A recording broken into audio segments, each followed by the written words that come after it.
anritam. He became the truth, satyam, even all this whatsoever that is. That truth, satyam iti, they call him.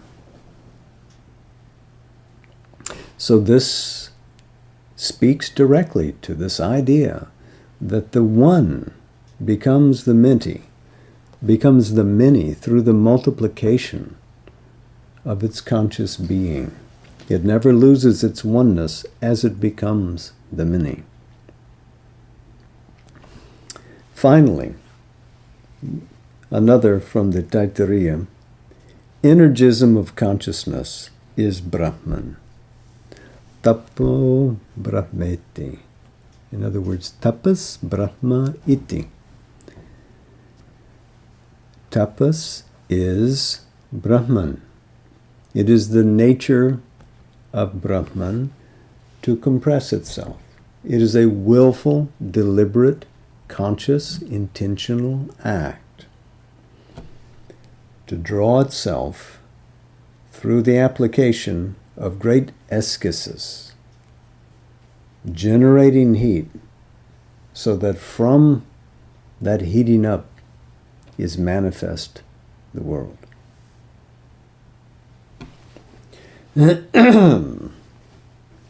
So now I think we begin the chapter. It becomes necessary and possible, now that so much has been fixed, to consider at close quarters the problem of the ignorance from the point of view of its pragmatic origin. Pragmatic, what can be done? From the Greek pragma, deed. The process of consciousness, which brought it into existence. It is on the basis of an integral oneness as the truth of existence that we have to consider the problem and see how far the different possible solutions are on this basis applicable. How could this manifold ignorance, or this narrowly self-limiting and separative knowledge, arise and come into action or maintain itself in action in an absolute being who must be absolute consciousness and therefore cannot be subject to ignorance? So this is our presumption, that this great unknowable, if it can be positively figured, is Satchit Ananda, is an existence with an infinite consciousness, because its being is infinite and it cannot be absent consciousness wherever its being is.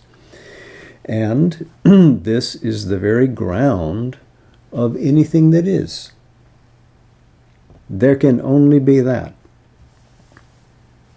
This is the very foundation of Sri Aurobindo's philosophy.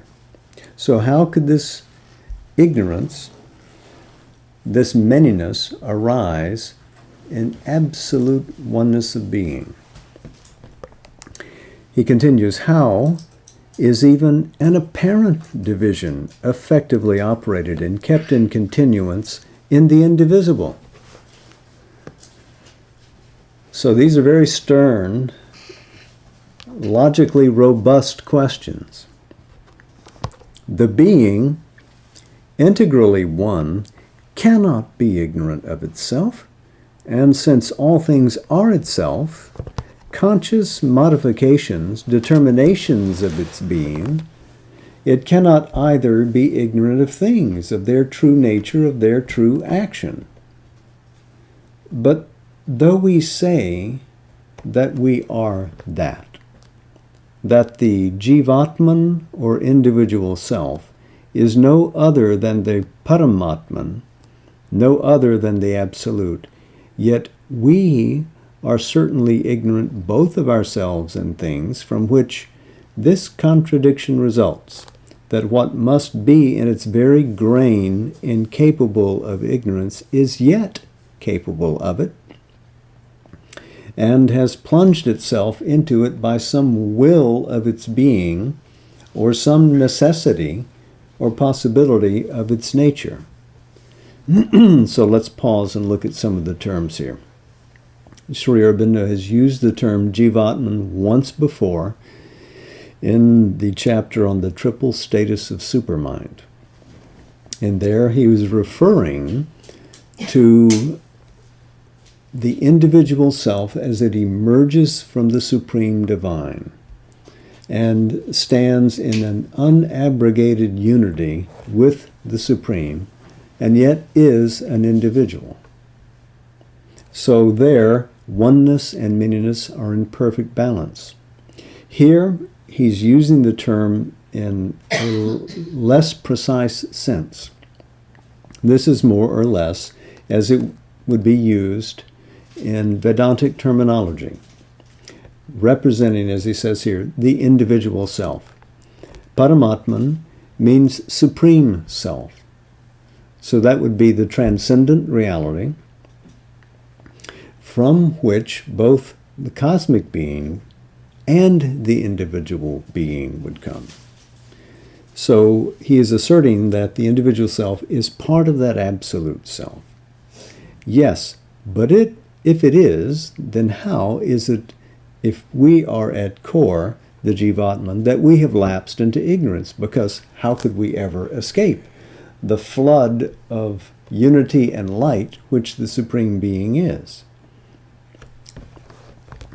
He continues, we do not ease the difficulty if we plead that mind, which is the seat of ignorance, is a thing of Maya, non-existent, not Brahman, and that Brahman, the absolute, the sole existence, cannot in any way be touched by the ignorance of mind, which is part of the illusory being, asat, the non-existence. This is an escape which is not open to us if we admit an integral oneness. For then it is evident that in making so radical a distinction and at the same time canceling it by terming it illusory, we are using the magic or maya of thought and word in order to conceal from ourselves that the fact that we are dividing and denying the unity of the Brahman. For we have erected two opposite powers, Brahman incapable of illusion and self-elusive Maya, and pitchforked them into an impossible unity. When he uses the term Maya here, this is not the idea of the supramental Maya, which takes the infinite and converts it into finite form. This is more the traditional sense of the term Maya, typically used in Vedanta.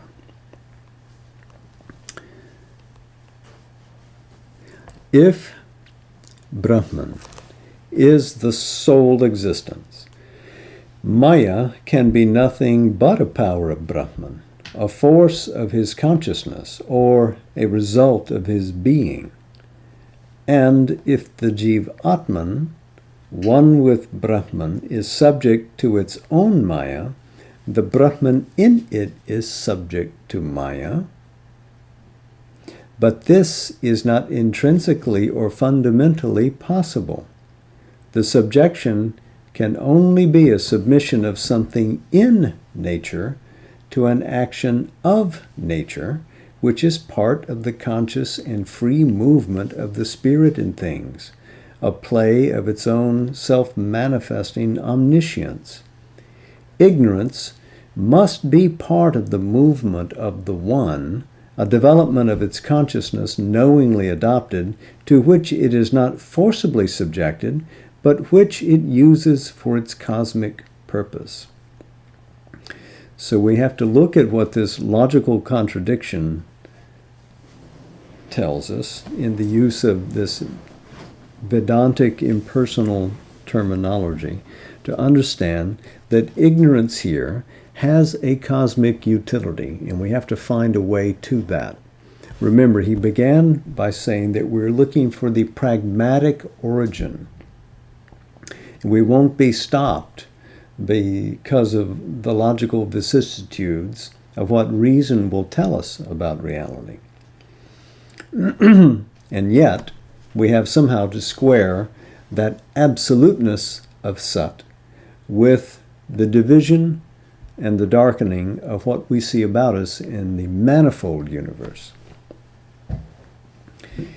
He continues, it is not open to us to get rid of the whole difficulty by saying that the Jivatman and the Supreme are not one, but eternally different. The one subject to ignorance, the other absolute in being and consciousness, and therefore in knowledge. For this contradicts the supreme experience and the whole experience, which is that of unity in being, whatever difference there may be in the action of nature. This is a critically important point. Oneness is key to every reach of being's self-expression. It is easier, he says, to accept the fact of unity in difference, which is so evident and pervasive in all the building of the universe, and satisfy ourselves with the statement that we are one yet different, one in essential being, and therefore in essential nature, different in soul form, and therefore in active nature. But we thereby only state the fact, leaving the difficulty raised by the fact unsolved. How that which belongs in the essence of its being to the unity of the Absolute, and should therefore be one with it and with all in consciousness, comes to be divided in its dynamic form of self and its activity, and subject to ignorance. So to have that grand unifying experience is a wonderful thing, but that happy conclusion does not solve this ontological problem, and we have to follow a process to understand how it is that this apparent division occurs. Because if the Jivatman is one in essence with the Supreme Being, then the nature of the Supreme Being should also be one in essence with the Jivatman, no? Being and power of being should be the same thing. So how would it be that any diminution of knowledge, of consciousness could occur? Why would that lapse happen? He continues now, it is also to be noted that the statement would not be wholly true, since it is possible for the Jivatman to enter into unity with the active nature of the One, and not only into a static essential oneness. We spoke earlier of that second supramental status in which Jivatman arises in the consciousness of the divine. And here Sri Aurobindo subtly suggests that, of course, the Jivatman can grasp that, because that is its nature. That's where it came into being. Or we may escape the difficulty, he says, by saying that beyond or above existence and its problems, there is the unknowable, which is beyond or above our experience, and that the action of Maya has already begun in the unknowable before the world began, and therefore is itself unknowable and inexplicable in its cause and its origin. You remember Sri Aurobindo spoke in early chapters about this unknowable. He continues, but this would be a sort of idealistic as opposed to a materialistic agnosticism. That is, assigning this first conceptive action of Maya to something within the sphere of the unknowable prior to manifestation. That sort of gives it rear guard action as a possibility. And since it would be so, that could be considered idealistic as opposed to the materialistic agnosticism, which would mean that we can't know things from the basis of our material beginnings.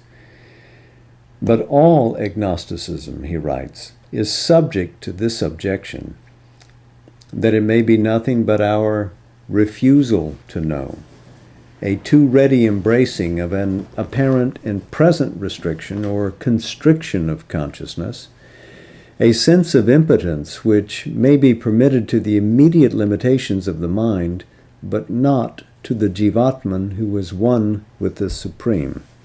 The Supreme must surely know himself and the cause of ignorance, and therefore the Jivatman has no ground to despair of any knowledge or deny his capacity of knowing this integral Supreme and the original cause of his own present ignorance.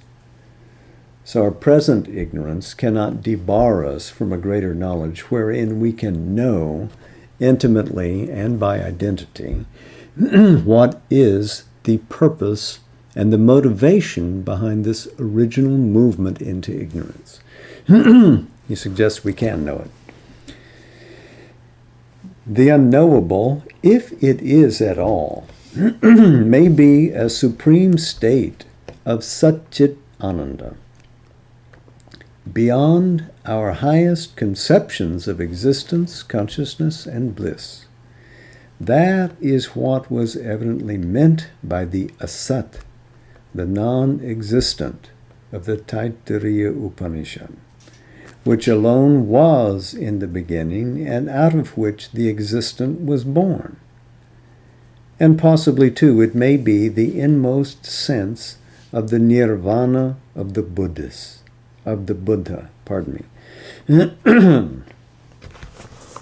For the dissolution of our present state by nirvana may be a reaching to some highest state beyond all notion or experience of self even, an ineffable release from our sense of existence. This idea of the unknowable being the supreme state occurs not only in the Taittiriya but also in the Chandogya Upanishad. And we can see that in the Upanishad, Sat may escape even the positive description of being. And this was key to Sri Aurobindo's early assessment of the nature of being. We can say of that unknowable, which is free and clear even from the positive definition of itself as Sat, that it cannot be captured, cabined by that idea. Even though Sat is infinite, still the Supreme Divine is free from all definition, escapes even capture by that. So is it that to which Buddha referred when he described that there is no self, an-atman?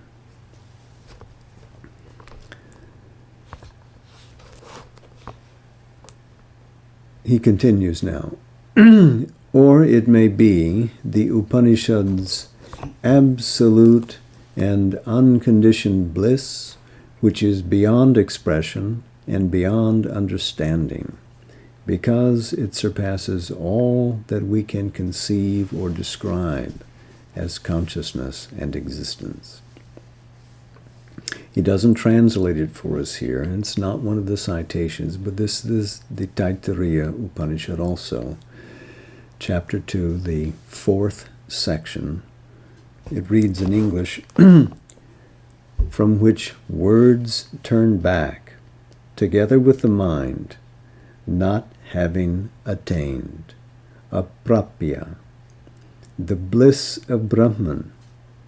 He who knows fears not at any time at all.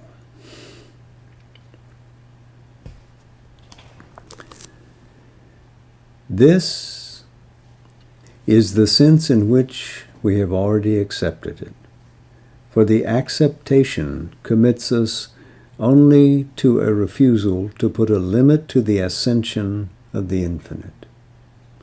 Or, if it is not this, if it is something quite different from existence, even from an unconditioned existence, it must be the absolute non-being of the nihilistic thinker. That unconditioned existence, referring to that unknowable again.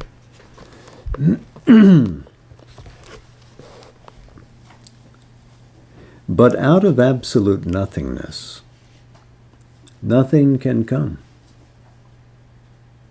Not even anything merely apparent, not even an illusion.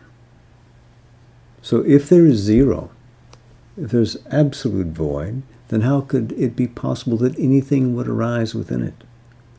This is the existential problem that the Upanishads have also faced.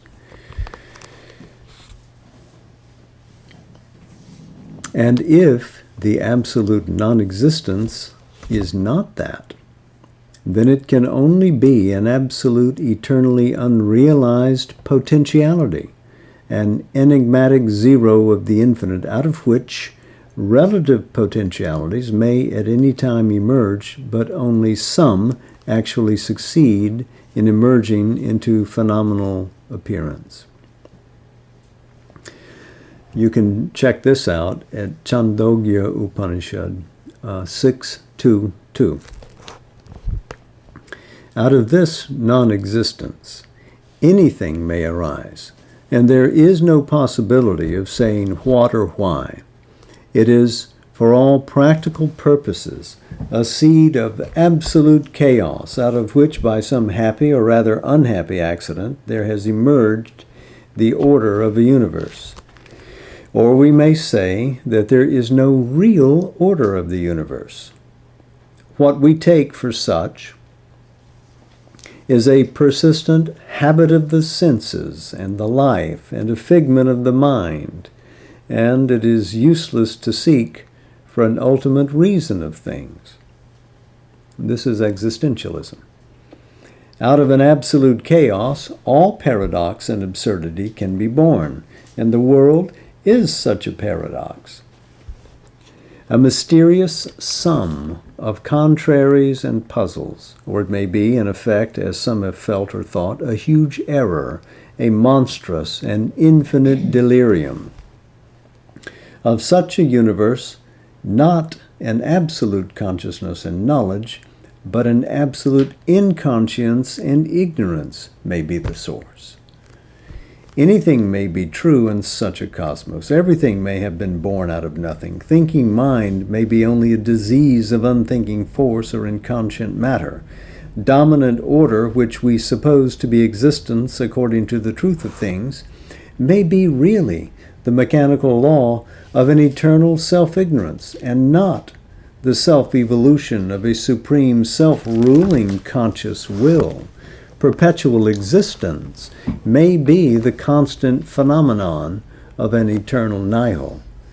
All opinions about the origins of things become of an equal force, since all are equally valid or invalid.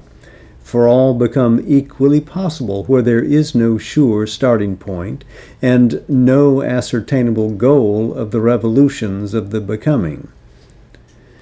Well, Sri Aurobindo is using his gently mocking, ironic humor here to full literary advantage. All these opinions have been held by the human mind, and in all there has been profit, even if we regard them as errors. For errors are permitted to the mind because they open doors upon truth, negatively by destroying opposite errors, positively by preparing an element in a new constructive hypothesis. But pushed too far, this view of things leads to the negation of the whole aim of philosophy, which seeks for knowledge and not for chaos, and which cannot fulfill itself if the last word of knowledge is the unknowable. but only if it is something, to use the words of the Upanishad, which being known, all is known. This goes to the Mundaka Upanishad 113, the great answer of the sage to Shaunaka. The unknowable, not absolutely unknowable, but beyond mental knowledge, can only be a higher degree in the intensity of being of that something, a degree beyond the loftiest summit attainable by mental beings. And if it were known, as it must be known to itself, that discovery would not destroy entirely what is given us by our supreme possible knowledge, but rather carry it to a higher fulfillment and larger truth of what it has already gained by self-vision and self-experience. It is then this something, an absolute, which can be so known that all truths can stand in it and by it and find there their reconciliation, that we must discover as our starting point and keep as our constant base of thinking and seeing, and by it find a solution of the problem. For it is that alone that can carry in it a key to the paradoxes of the universe. By the way, that question, through what being known, great sir, does all this become known? By knowing that, how do we know it all? Kasmin num bhagavo vijñāti sarvam idam vijñātam bhavati iti. So I think we rest there. We'll divide this chapter into 3 sessions. This the first. So we'll finish before Siddhi Day on the 24th of November, and thereafter take up the 13th chapter. So I've tried to find a passage which would be redolent of tonight's philosophy.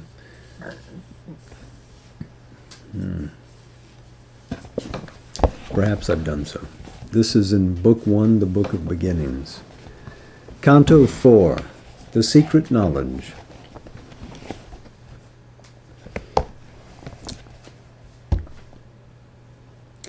This is the sailor on the flow of time.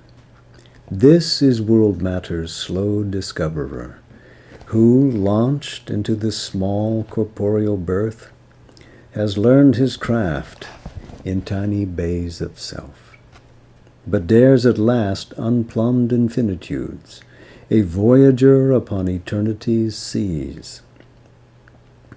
In his world adventure's crude initial start, behold him, ignorant of his Godhead's force, timid initiate of its vast design. An expert captain of a fragile craft, a trafficker in small impermanent wares.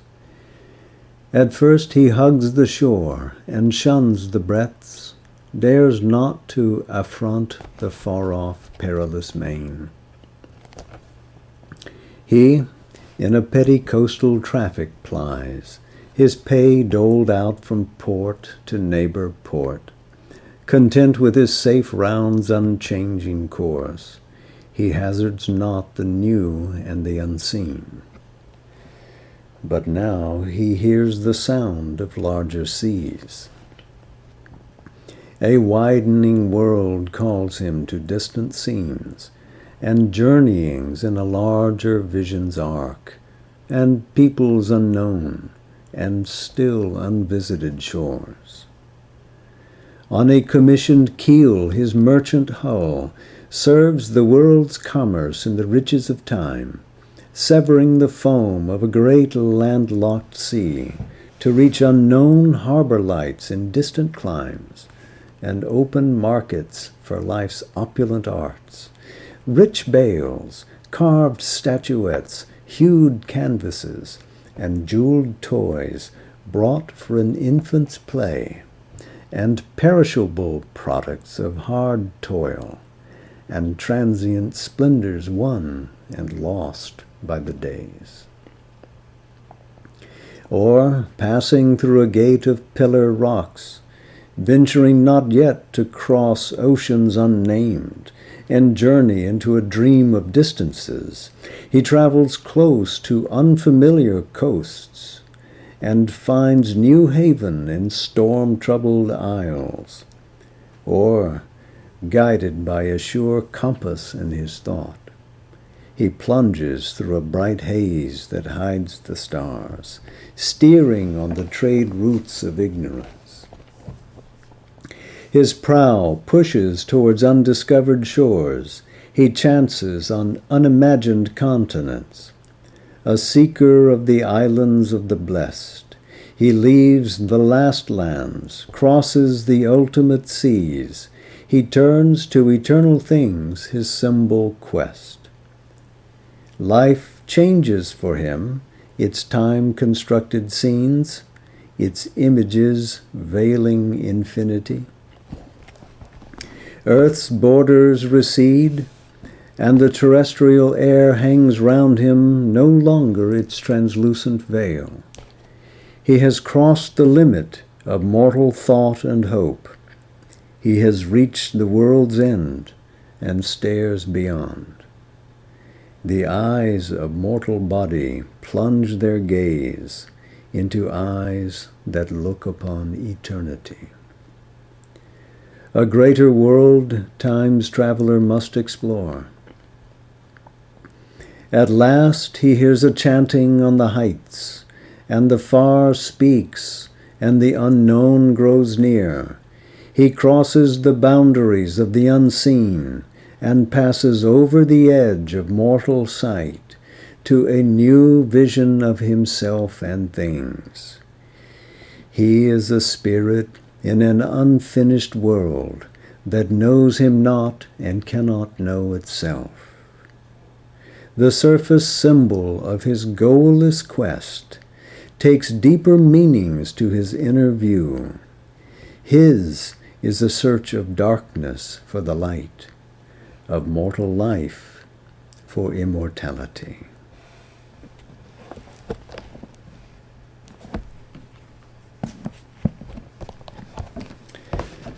So I thank you for your attention this evening and this morning.